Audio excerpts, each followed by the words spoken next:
We are looking at how to pronounce this expression from Arabic. When you love somebody so much you'd rather not see them pass away. Yahaburni is how it's said in Arabic. Yahaburni.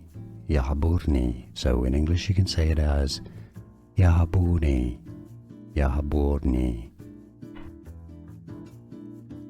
We are looking at how to pronounce this expression from Arabic.